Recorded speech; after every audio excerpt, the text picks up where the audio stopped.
Welcome to accounting daily dose day 11। আজকের ভিডিওতে আমরা ক্রয় সংক্রান্ত জাবেদার একটু ডিফিকাল্ট জিনিসপত্র শিখব এবং বিক্রয় সংক্রান্ত জাবেদা নিয়ে শিখব। সো ক্রয় সংক্রান্ত জাবেদার গত ভিডিওতে আমরা জেনেছি নগদে পণ্য ক্রয় করলে ক্রয় হিসাব ডেবিট হয়, নগদান হিসাব ক্রেডিট হয়। চেকে পণ্য ক্রয় করলে ক্রয় হিসাব ডেবিট হয়, ব্যাংক হিসাব ক্রেডিট হয়। তারপর ধারে পণ্য ক্রয় করলে ক্রয় হিসাব ডেবিট, প্রদেয় হিসাব ক্রেডিট হয় বা পাওনাদার হিসাব ক্রেডিট হয়। আবার বিলে যদি পণ্য ক্রয় করে সেক্ষেত্রে ওটাকে আমরা বাকিতেই কনসিডার করি, তো তখন ক্রয় হিসাব ডেবিট হয় আর প্রদেয় বিল হিসাব ক্রেডিট হয়।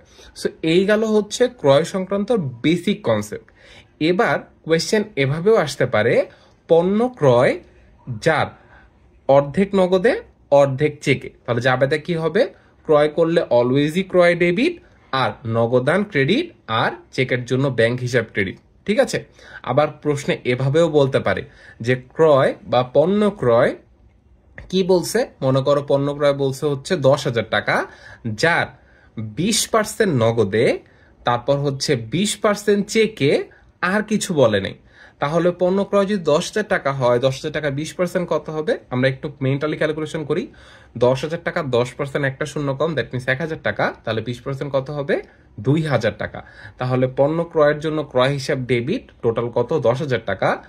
এরপর নগদান ক্রেডিট কত হাজার টাকা? 2,000 টাকা। চেকের জন্য ব্যাংক হিসাব ক্রেডিট কত হাজার টাকা? 2,000 টাকা।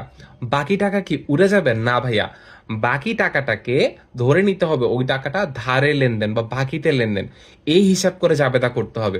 তাহলে বাকি টাকা কি হবে? যে প্রদেয় হিসাব ক্রেডিট কত গেছে? 2 2 4 গেছে, বাকি থাকে কত? 6,000 টাকা। মোট জাবেদাটা কি হলো, মানে অ্যাকচুয়াল জাবেদাটা কি হলো?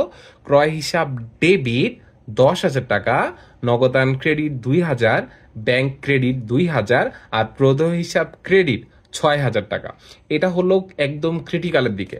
ক্রয় নিয়ে আরো অনেক ক্রিটিক্যালে যাওয়া যায়, বাট আমরা ক্রিটিক্যাল গুলো যখন বিক্রয়ের সাথে একসাথে শিখবো। সো আজকে বিক্রয় একটু জানি। সো ক্রয় যেমন অলওয়েজ ডেবিট দিকে দেখতেছো, বিক্রয় কিন্তু অলওয়েজ ক্রেডিট দিকে থাকে ভাইয়া। সো পণ্য বিক্রয় করছে, নগদে যদি বিক্রয় করে নগদান হিসাব ডেবিট, বিক্রয় হিসাব ক্রেডিট। আবার যদি পণ্য চেকে বিক্রয় করে ব্যাংক হিসাব ডেবিট, বিক্রয় হিসাব ক্রেডিট। আবার যদি পণ্য ধারে বিক্রয় করে তাহলে প্রাপ্য হিসাব ডেবিট, বিক্রয় হিসাব ক্রেডিট। আবার যদি ভাই পণ্য বিলে বিক্রি করে তাহলে প্রাপ্য বিল ডেবিট আর বিক্রয় হিসাব ক্রেডিট। যারা ভাই অ্যাকাউন্টিং এ নতুন বা কমার্সেই নতুন, তারা এই সিকোয়েন্সটা একটু মনে রাখতো যে ক্রয় করলে ক্রয় ডেবিট দিকে বসে, বিক্রয় করলে বিক্রয় ক্রেডিট দিকে বসে। এরপর নগদে বললে নগদটার যে জায়গায় বলবে অপোজিট দিকে বসায় দিব, বা চেকে বললে ব্যাংকটার অপোজিট দিকে বসায় দিব, ধারে বললে প্রদেয় হিসাবে নিয়ে আসবো, আর বিলে বললে প্রদেয় অথবা প্রাপ্য বিল হিসাবকে নিয়ে আসবো। মনে থাকবে। সো আমরা যারা এই ফ্রেমওয়ার্কটা একবার বুঝে যাব, তাহলে জাবেদা আর জীবনে কঠিন লাগবে না। আর জাবেদা যদি প্রপারলি একবার শিখে যায় তাহলে জীবনের অ্যাকাউন্টিং কঠিন লাগবে না। কি কি কি শিখলা একটু কেউ যদি ভালো মতো শিখে থাকো, একটু নোট ডাউন করে কমেন্টে দিয়ে দিও। দেখা হবে ডে 12-এ।